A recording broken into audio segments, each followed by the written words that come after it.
The journey to Earth took 3 days through empty space that seemed to stretch forever. We're traveling to a place that officially did not exist to meet people who were supposed to be Dangarusung. Mi spent most of the trip studying the data. They had found she learned that humans had many different languages, cultures, and ways of living all on the same planet. This was very unusual because most species developed one main culture before reaching space travel, but humans seemed to celebrate their differences instead of trying to eliminate them, kept the ship running at maximum efficiency. While scanning ahead for any signs of danger, the energy readings from their destination were getting stronger as they approached. Earth, the planet, was definitely inhabited, and the technology signatures were more advanced than anything in the Council database. Remained at his weapons station, ready for trouble, but hoping they would not need to fight. He had read the military reports in the data cache.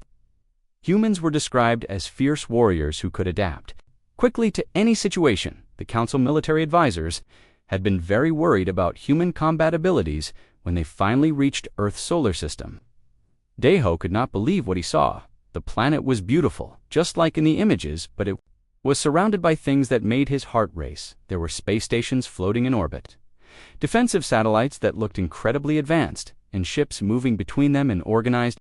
As she stared at her sensors, Captain, there are hundreds of structures around the planet, and the technology readings are off the charts before them. Seemingly out of nowhere, the ships were unlike anything they had ever seen. They were smooth and angular at the same time, with a dark metallic surface that seemed to bend light around a unknown vessel. This is Commander Hyanwu of the Earth Defense Force. A calm voice spoke through their communication system. Your ship is not in our database, and you are entering restricted space.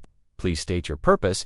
And Orajindaho heart pounded as he realized they were facing first contact with humans. He activated their communication system. This is Captain Daeho of the Galactic Council peacekeeping vessel. A long silence during that time. Daeho noticed that the human ships had positioned themselves perfectly to block any escape routes. Commander Hyanwu finally replied, "It has been a long time since anyone from the Council found us. Please follow our lead." Space, leading them toward a massive structure that had been hidden behind one of the planet's moons. The space station was enormous, bigger than any Council facility Daeho had ever seen. It had multiple levels, spinning sections, and docking bays that could hold dozens of ships. As they approached the station, Young Mi sensors detected energy shields, defensive systems, and scanning equipment that was far more sophisticated than their own technology. Whatever humans had been doing during their isolation, they had certainly not been sitting still there. Docking procedure was smooth and professional. Human, wearing uniforms that looked both practical and advanced. The leader was a tall man with kind eyes and a confident bearing. "Welcome to Earth space. I am Commander Hyanwu," he said as they stepped off their ship.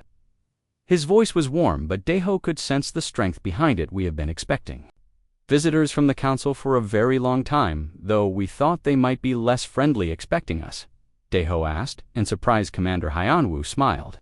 "We have known about the Council decision to hide us for centuries. Our intelligence networks are quite extensive. We have been watching galactic politics and waiting for the right time to reveal ourselves." Displayed information in multiple languages, and the lighting adjusted automatically as they walked. Everything was designed for efficiency and comfort at the same time. Minho was a military officer whose calm demeanor suggested vast experience. Both welcomed them with courtesy, but Daeho could tell they were being carefully evaluated. "Please sit, Commander Hyanwu." To fit their different body types, we have much to discuss about the situation between Earth and the Council. Dear Sojin activated a holographic display that showed detailed information about galactic politics.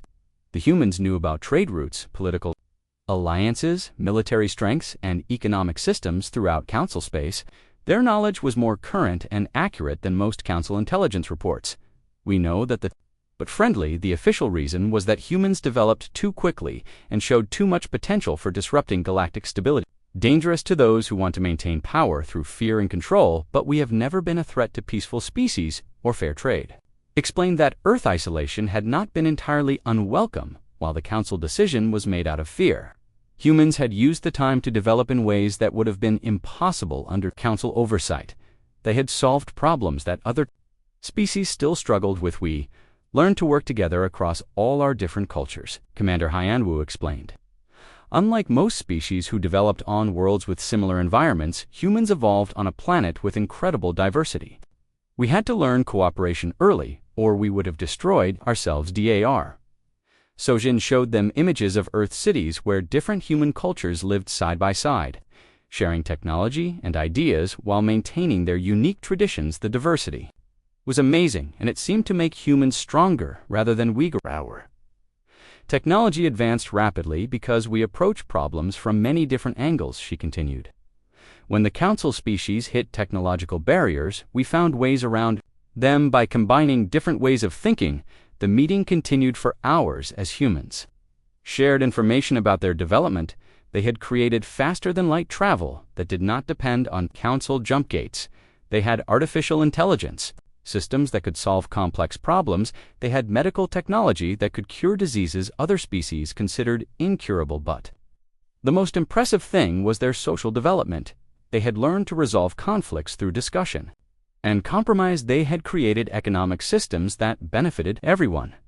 They had built a society where individual achievement and group success supported each other. Why are you telling us all this? Youngmi asked. If you wanted to stay hidden, why reveal so much to us? Commander Hyanwu expression became serious. Because we have decided that our isolation must end. The galaxy is facing challenges that require cooperation between all species. We have technologies and ideas that could help solve problems that have plagued galactic civilization for millennia. General Minho stood up and walked to the window that showed B partners equals who contribute to galactic peace and prosperity. Sojin looked directly at each of the visitors. You have a choice to make. Or you can help us reveal ourselves to the galaxy on our own terms. The humans waited patiently while Daeho and his crew considered their options. Outside the window, Earth continued its slow rotation, a world full of people who had spent centuries preparing for this moment. The next decision would determine whether first contact led to cooperation or confrontation. Commander Hyanwu finally spoke again. We do not expect an answer immediately. This is a decision that will affect the entire galaxy. Take time to consider what you have learned here. Think about what kind of future you want for all species. On a routine patrol, they had become the bridge between two different visions of galactic civilization. Captain Daeho stared at the empty space outside his ship window. The stars looked the same as always, but something felt different today. His crew was running their usual patrol route along the outer edge of council space, where nothing exciting ever happened. Most days they would fly around for hours, see nothing unusual, and return home with boring reports. The bridge was quiet except for the soft hum of the ship engines. Young Mi sat at her communications station checking signal frequencies. Like she did every day, Bjoram was down in the engine room, making sure everything ran smoothly, and Taemin was at the weapon station, even though they rarely needed weapons in this peaceful part of space. Daeho had been doing these patrols for 5 years now. Ever since joining the Galactic Council peacekeeping force, he dreamed of finding something important, something that would make a difference. But patrol duty was usually just empty space and false alarms. Sometimes they would investigate a broken cargo ship or help lost travelers, but nothing ever happened that changed anything. Jiang Mi suddenly sat up straight at her station. Her eyes went wide as she looked at her screen. Captain, there is something strange here, she said. Her voice sounded excited and worried at the same time. These signals are not like anything in our database. Ho walked over to look at her screen. The display showed wave patterns that moved in ways he had never seen before. What kind of signals? He asked. Young Mi pressed some buttons, and the patterns became clearer. I do not know, Captain, she replied. They are very organized, like they contain information, but the pattern does not match any known alien technology. The signals are coming from something about 2 hours away from our current position. Borum voice came through the communication system from the engine room. Captain, I am picking up some unusual energy readings down here. Whatever is sending those signals has technology that is very advanced, maybe more advanced than our. Stamen looked up from his weapon station. Should I prepare our defenses, Captain? These could be hostile signals from an unknown enemy. Daeho thought for a moment. The council had strict rules about investigating unknown phenomena. They were supposed to report anything unusual and wait for orders from headquarters. But something about these signals felt important. He could not explain why, but he knew they needed to investigate. Set course for the signal source. He ordered Young Mi plot the fastest route And Bioram, make sure our engines are ready for anything Timon. Keep weapons on standby, but do not charge them yet. We want to be ready, but not look threatening.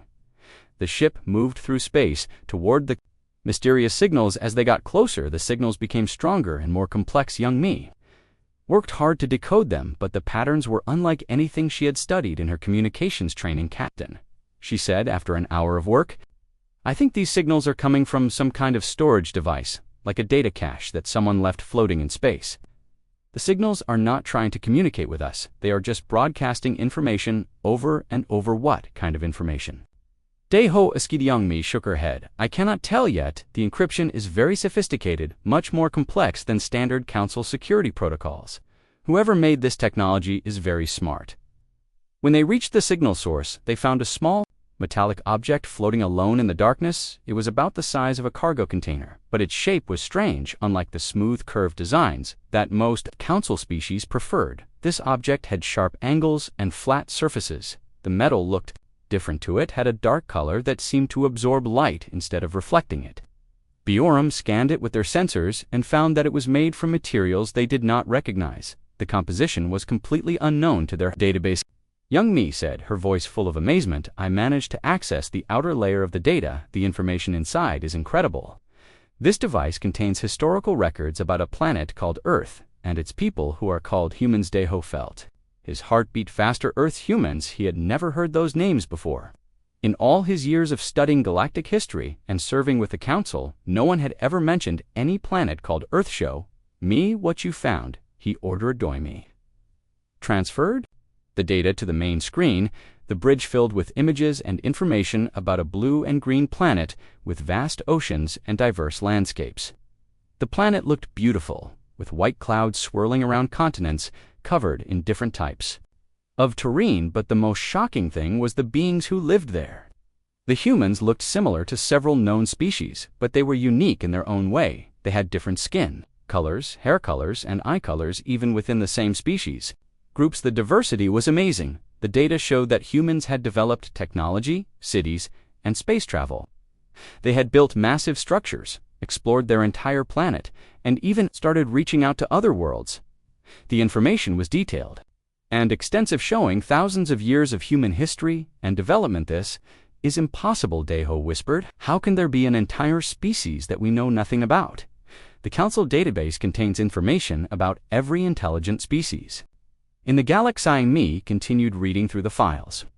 Captain, there is more. The data says that Earth was discovered by Council scouts over 500 years ago, but instead of making contact, the Council leadership decided to classify the planet and its people as a dangerous anomaly. What does that mean?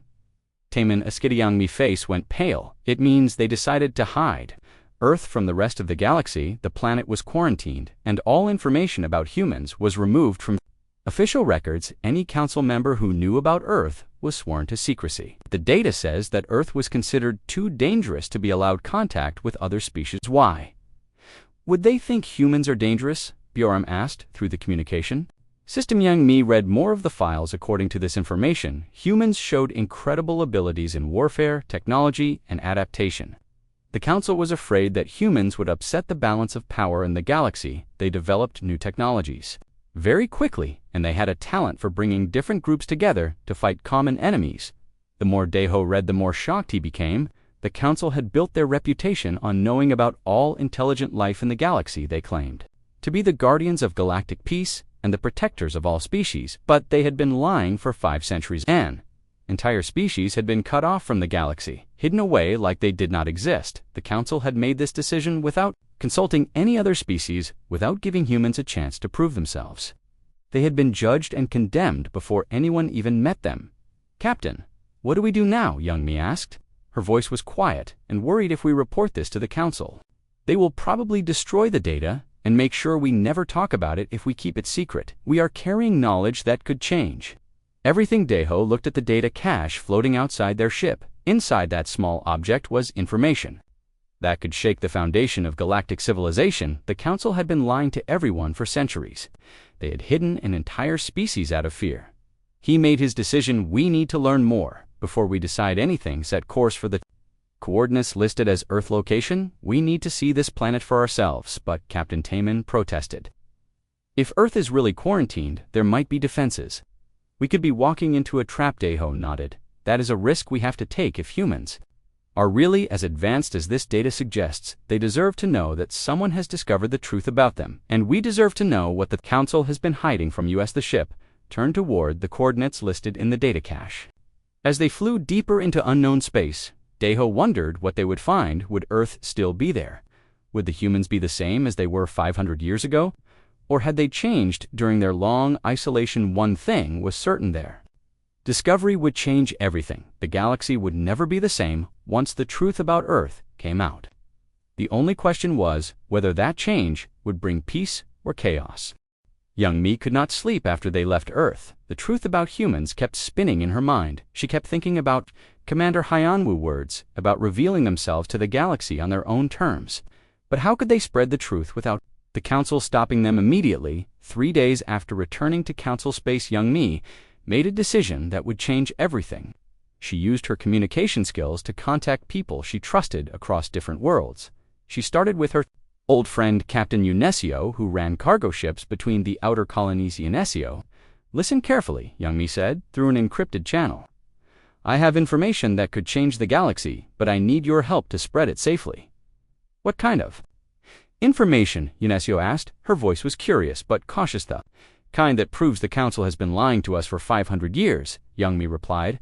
I cannot say more over this channel, but I need to know if you still have contacts with the independent traders and free thinkers. Unesio was quiet for a long moment.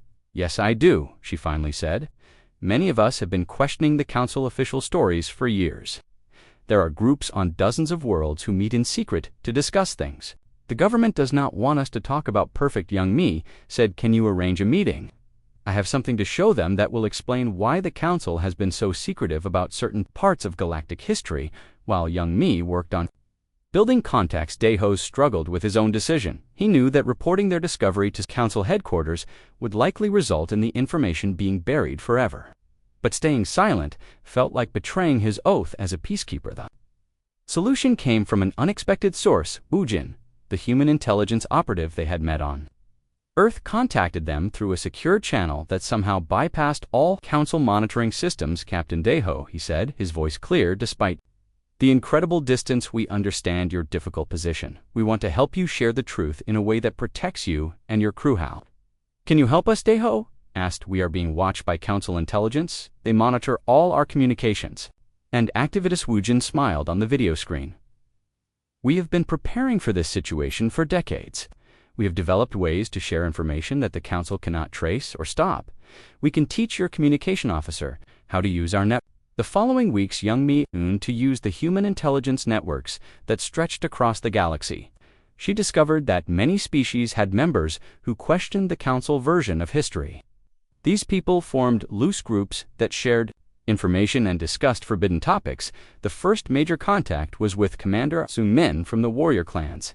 His people valued strength and honor above political convenience.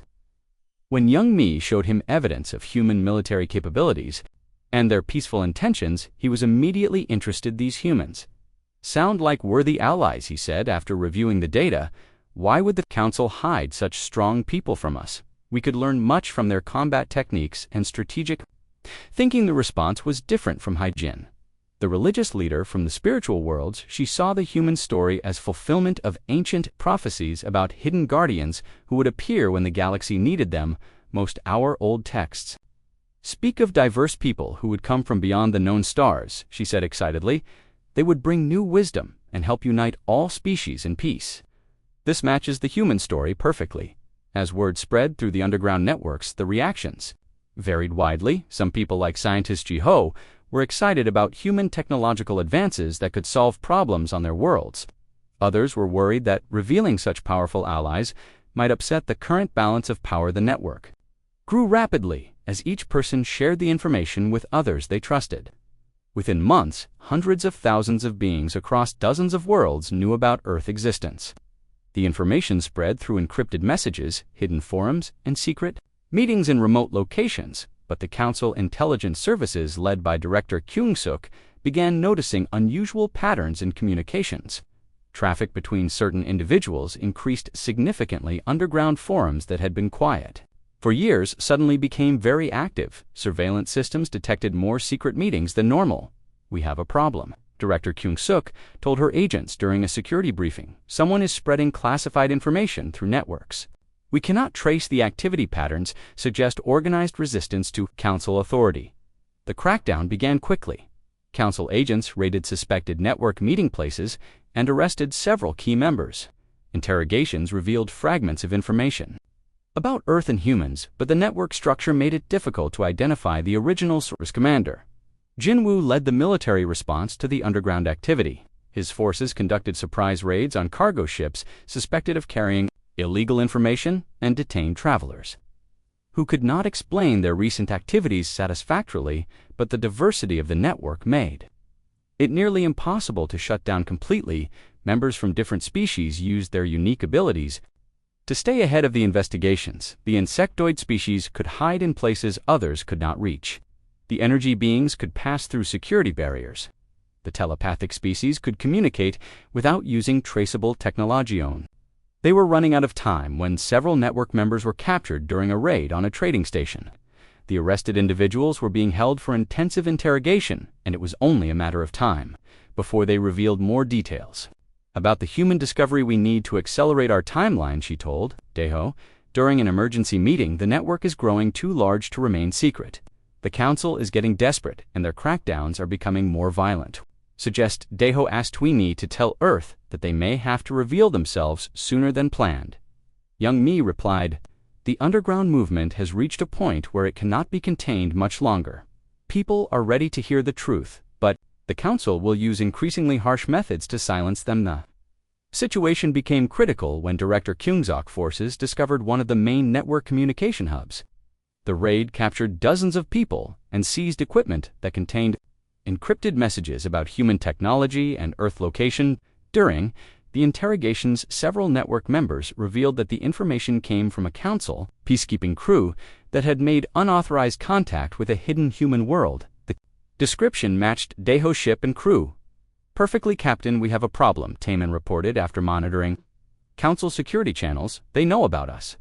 Our ship identification and crew records are being flagged for immediate Voice came through the communication system from the engine room. "I am detecting council interceptor ships moving to surround our position. They will be here within the hour." Daeho made the final decision that would determine their fate. "Send the message to Earth," he ordered Young Mi. "Tell them the underground network has been compromised, and they need to act soon. The council is preparing to use military force against their own citizens to maintain the cover-up." Young Mi fingers flew over her communication console as she composed the urgent message to Wu Jian. The human intelligence networks were still secure, but who knew how long that would last? "Message sent," she reported, "but Captain, what do we do now? The council will arrest us. The moment we return to any official facility, then we do not return to official facilities." Daeho replied, "We join the underground network fully. We help coordinate the resistance until Earth decides to reveal itself." As council ships closed in on their position, Daeho realized they had crossed a line they could never uncross. They were no longer council peacekeepers following orders. They had become part of something larger, a movement that would either transform galactic civilization or tear it apart. The choice had been made. The underground network would continue spreading the truth about Earth and humans, regardless of council attempts to stop them. The galaxy was about to discover that some secrets were too important to remain hidden, and some truths were too powerful to be superseding. Me looked at her communication station, where messages from network members across the galaxy continued to arrive. People everywhere were ready to learn about the hidden human world. The revolution had begun, and there was no turning back. Council Speaker Donghyun stood before the emergency assembly with a face full of worry. The Great Hall was filled with representatives from every major species in the galaxy, but the usual calm atmosphere had been replaced by tension and fear. Fragments of information about humans and Earth had appeared on dozens of worlds simultaneously. Fellow council members, he began, his voice echoing through the chamber, "We face the greatest crisis in our 500-year history. Information about a classified species has leaked into the general population. Across multiple sectors, Ambassador Su Young, from the merchant worlds raised her hand to speak. What exactly are we dealing with, Speaker Dong Hyeon? My traders report strange stories about hidden humans in advanced technology that sounds implausible. The speaker activated a holographic display, showing data fragments that had been recovered from network raids. These are pieces of classified files about a species called humans who inhabit a world called Earth. Our predecessors made the decision to quarantine this planet and remove all references to it from public records fleet. Admiral Jae-sung stood up abruptly, his military bearing obvious to everyone. This is exactly what we feared would happen, he declared. Humans represent a direct threat to galactic stability. Their rapid technological development and ability to unite diverse groups makes them extremely dangerous. But Ambassador Su-young was not convinced. How can we judge an entire species dangerous without ever attempting diplomatic contact? She asked the fragments. I have seen suggest they might be valuable trading partners rather than threats. The heated debate that followed revealed deep divisions within the council.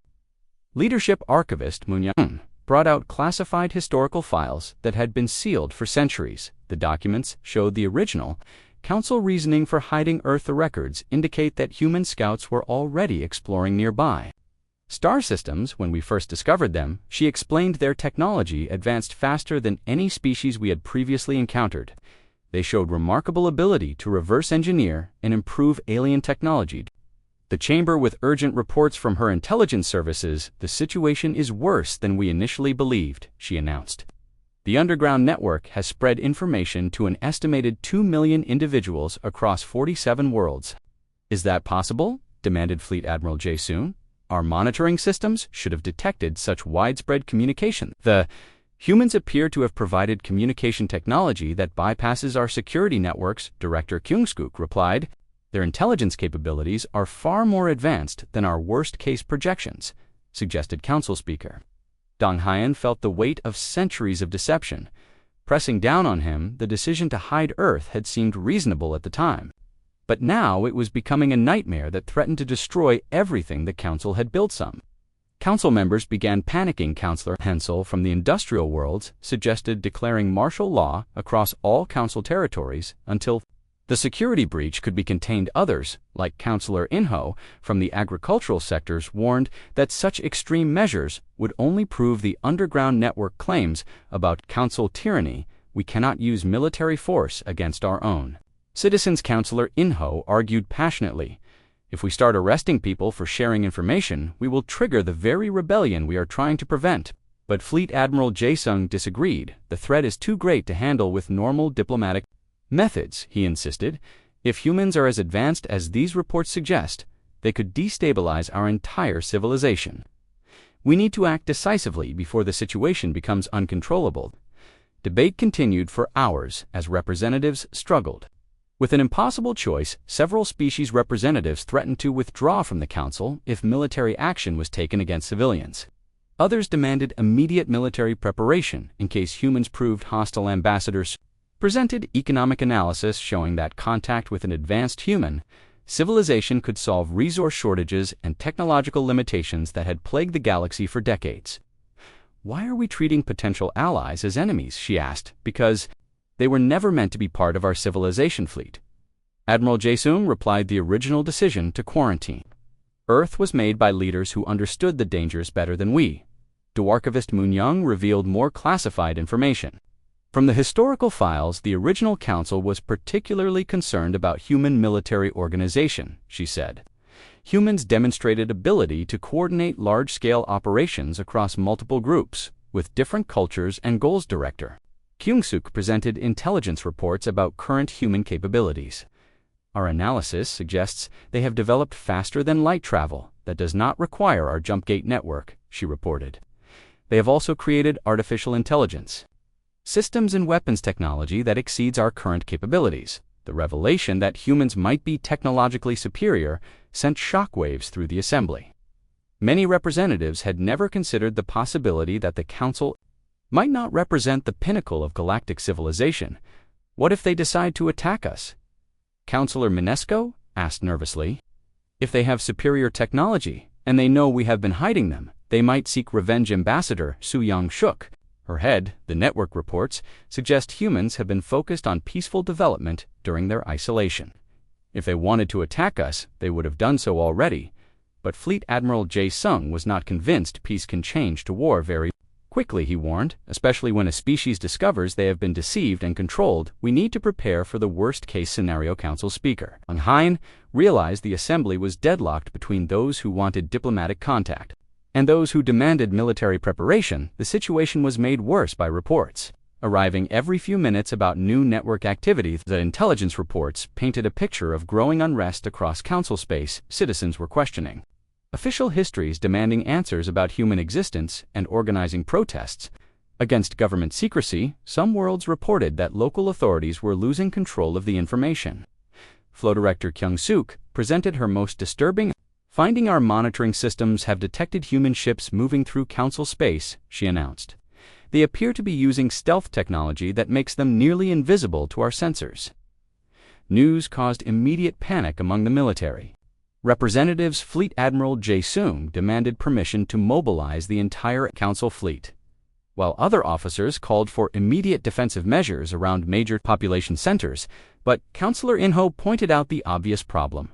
If we mobilize our military against humans before they have made any hostile moves, we will be proving that we are the aggressors, he said.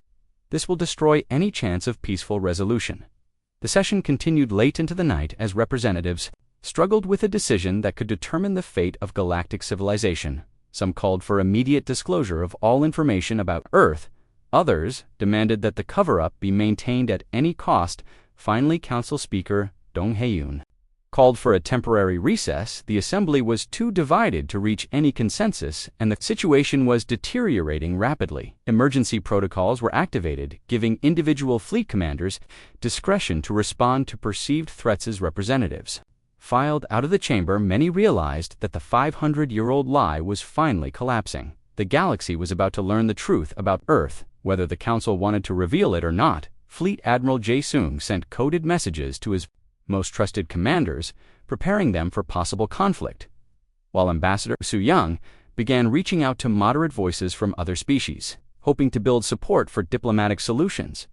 Director Kyung-suk returned to her intelligence center, where reports continued pouring in about network activity and human ship movements. The situation was spiraling out of control, and she knew that within days or perhaps hours, the carefully maintained secret would be exposed to the entire galaxy. The Council had spent centuries building their reputation as the guardians of galactic peace and the protectors of all species.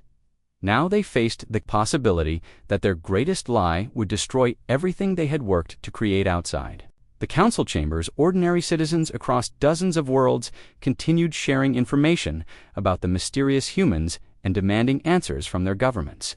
The underground network had succeeded beyond Youngmi's wildest dreams. The truth about Earth was spreading faster than the Council could contain it, and soon the entire galaxy would know about the species that had been hidden away for 5 centuries. The only question remaining was whether the revelation would bring peace or war. Dr. Sojin stood in the command center of Earth Main Coordination Facility, watching displays that showed human ships positioning themselves throughout Council space. The time for hiding was over. Humanity would reveal itself to the galaxy, but they would do it on their own terms, not as subjects begging for acceptance. The human strategy was brilliant in its simplicity. Instead of announcing themselves through official council channels, they would appear wherever they could be most helpful. They would present themselves as neighbors, offering solutions rather than strangers. Demanding recognition at the Nexus Trade Station, engineer Chung Min docked his ship alongside vessels from a dozen different species. Stares, but his calm confidence and obvious expertise quickly won respect. When the station experienced a critical power failure, Changmin stepped forward with fusion technology that could solve the crisis. Your reactor design is inefficient, he explained. To the amazed station engineers, this new fusion system will provide 3 times more power while using half the fuel and producing no dangerous waste. The demonstration was flawless. Changmin worked alongside alien engineers, showing them how human technology could integrate with their existing systems.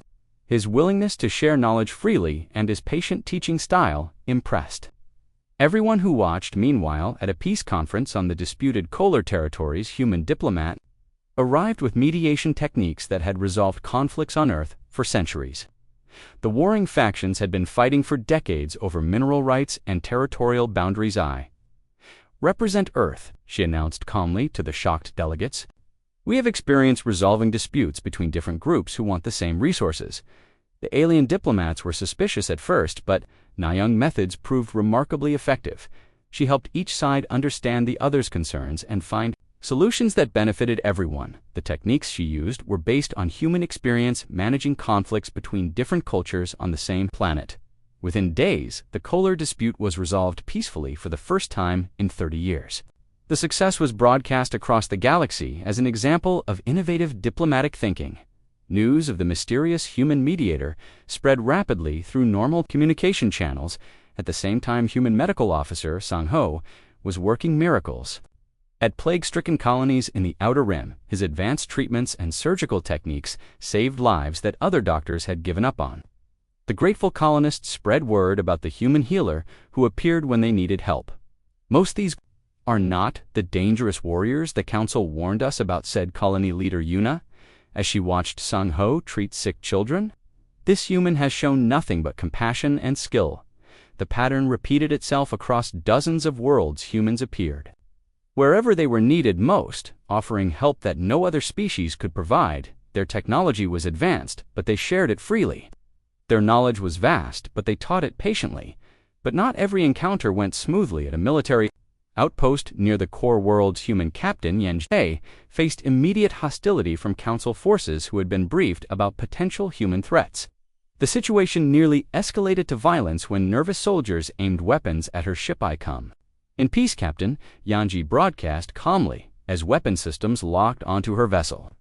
I have defensive technologies that could protect this outpost from external threats.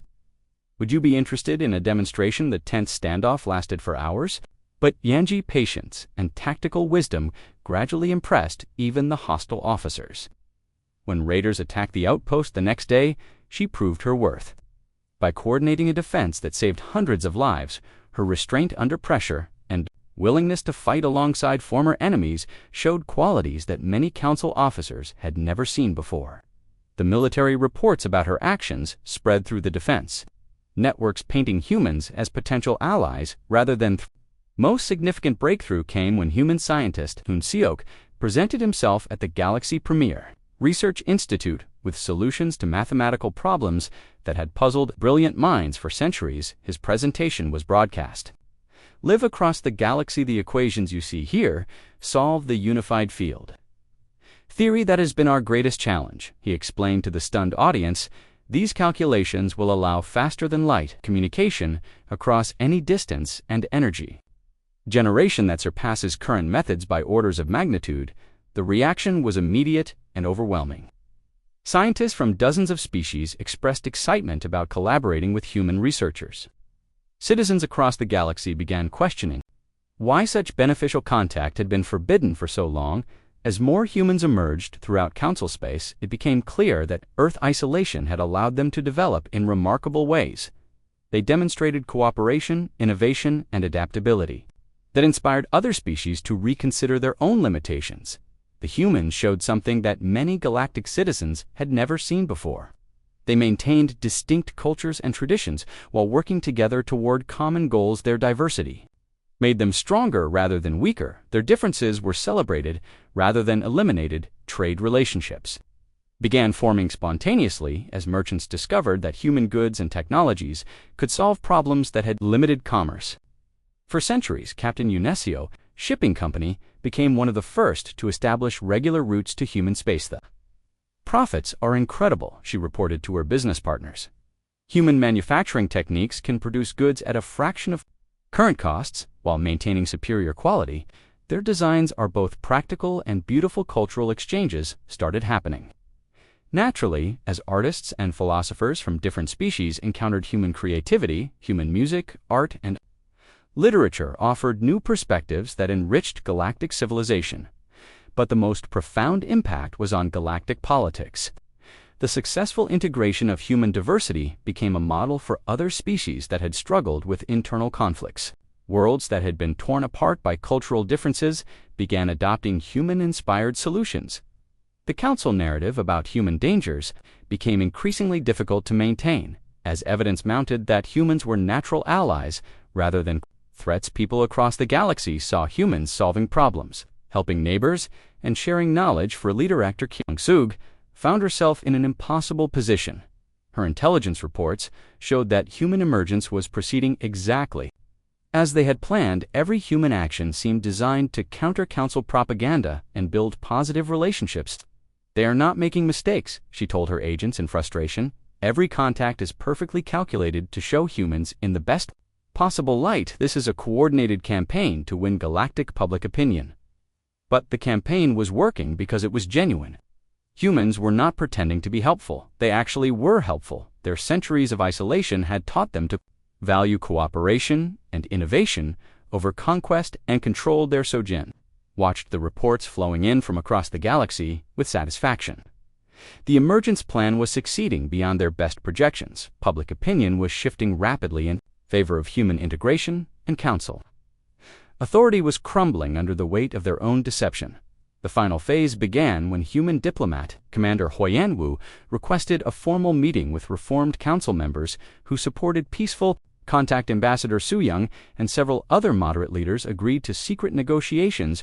"We are ready to rejoin galactic civilization," Commander Huyen-Wu announced, "but we will not accept the subordinate status that the council originally intended. We offer partnership based on mutual respect and shared goals." The negotiations were delicate but productive. Humans demonstrated that they had spent their isolation preparing for exactly this moment. They had studied galactic politics, understood the challenges facing different species, and developed solutions that could benefit everyone. As the talks continued, reports arrived that human fleets were moving openly through council space. Their ships were no longer hiding, but they were also not threatening. They were simply taking their place as equals in galactic civilization. The transformation was remarkable. Within months, the galaxy had gone from never hearing about humans to seeing them as essential partners in solving major problems. The council attempt to hide them had failed completely. Ongmi watched the developments from her position in the underground network that had now become a legitimate political movement. The truth about Earth had spread so widely that no force could contain it anymore. The galaxy was changing, and humans were leading that change, not through conquest, but through cooperation, not through fear, but through hope. The species that had been hidden away as too dangerous had become the key to galactic progress. The emergence was complete. Humans were no longer Earth's secret inhabitants. They were full participants in galactic civilization, ready to help build a better future for all species. 2 years after the Great Revelation, the galaxy had transformed beyond recognition. The emergence of Earth and the exposure of the council deception had triggered changes that touched every world, every species, and every aspect of galactic civilization. Commander Huyen-Wu stood in the rebuilt council chambers watching representatives from hundreds of worlds work together in ways that had never been possible before. The old system was gone forever. The council that had ruled through fear and control had been replaced by a democratic federation where every world had a voice based on population and contribution rather than species politics. The changes had not come easily, but they had come peacefully. Captain Daeho now served as one of the primary liaisons between Earth and the reformed government. His discovery of the data cache had started a revolution that ended with the galaxy becoming more united than ever before. He often thought about how different things might have been if he had simply followed orders and reported the cache to his superiors. The economic transformation was the most visible change. Human innovations in manufacturing, transportation, and communication had solved problems that had limited galactic commerce for millennia. Captain Unesio Shipping Empire had grown to become one of the largest trading organizations in the galaxy. Human goods are in demand. Everywhere, she explained to new investors during a business conference, their designs combine practicality with beauty in ways that appeal to every species. We cannot build ships fast enough to handle all the trade requests. But the changes went far deeper than economics. The successful integration of human diversity had become a model for species across the galaxy. Worlds that had been torn apart by cultural conflicts began adopting human-inspired governance systems. Key insight was revolutionary. Instead of trying to eliminate differences or force everyone to be the same, humans had learned To celebrate diversity while working toward common goals, different cultures brought different strengths and different perspectives made everyone stronger. Dar Sojin had established the Human Galactic Research Institute, where scientists from dozens of species worked together on projects that would have been impossible under the old system. Their first major breakthrough had been a universal translator that understood not just words but emotions and cultural context communication between species. Improved dramatically when we could share feelings and concepts instead of just basic information, she explained to a gathering of researchers. The translator does not just convert languages, it helps us understand each other. The medical advances were equally impressive. Human healing techniques combined with alien knowledge had produced treatments for diseases that had plagued various species for centuries. Plague outbreaks that used to devastate entire colonies were now contained within days. Military cooperation had also reached new levels. Commander Tigan worked with officers from many species to develop joint defense strategies.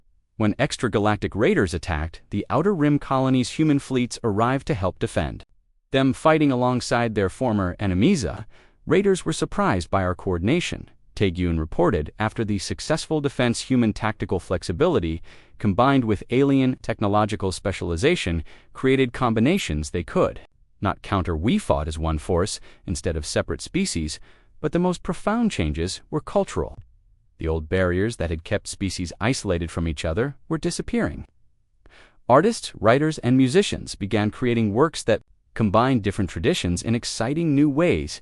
Human creativity was infectious in the best possible way.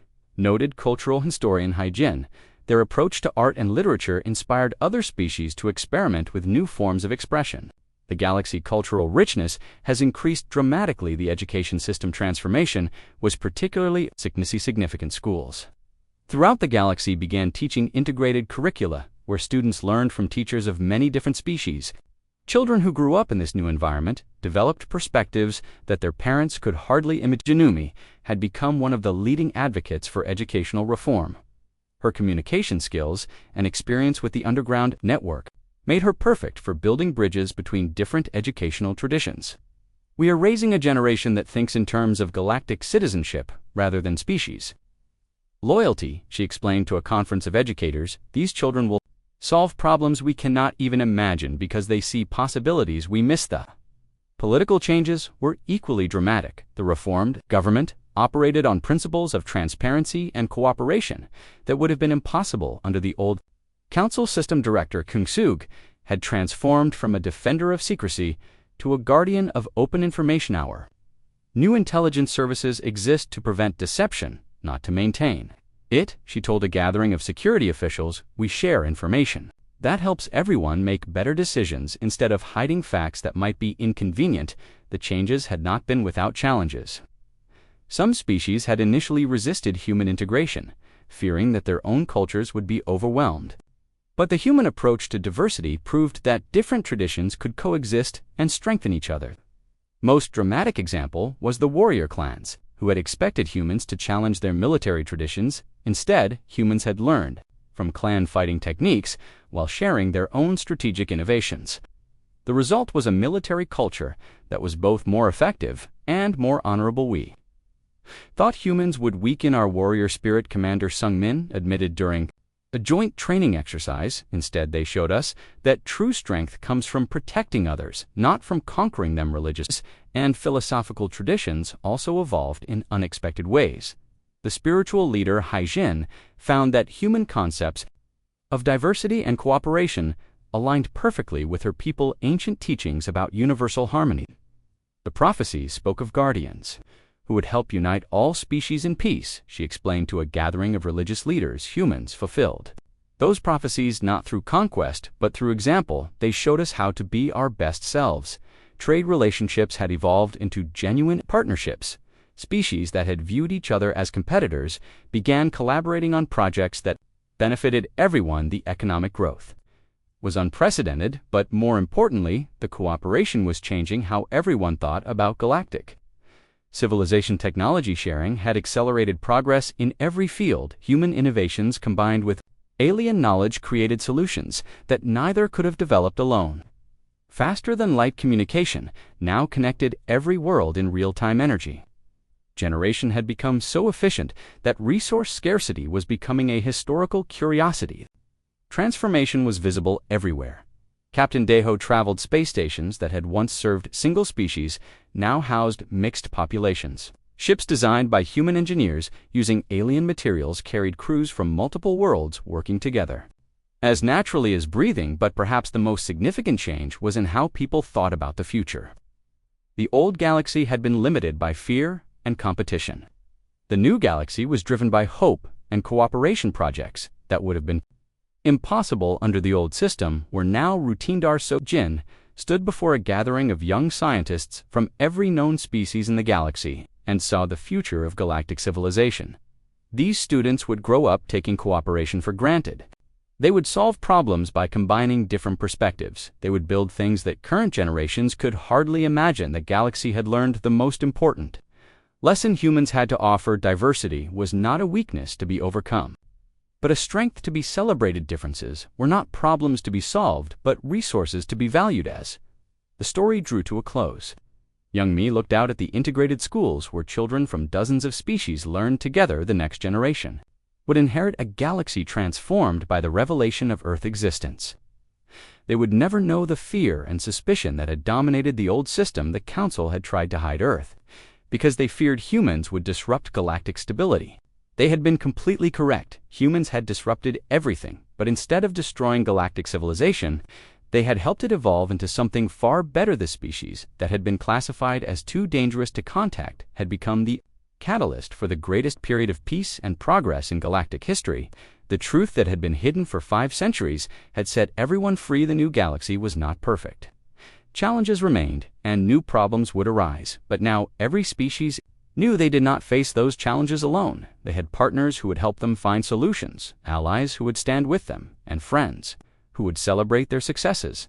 The great deception was over. The age of cooperation had begun, and at the heart of it all was a simple truth that humans had always known: diversity makes everyone stronger, and working together makes everything possible.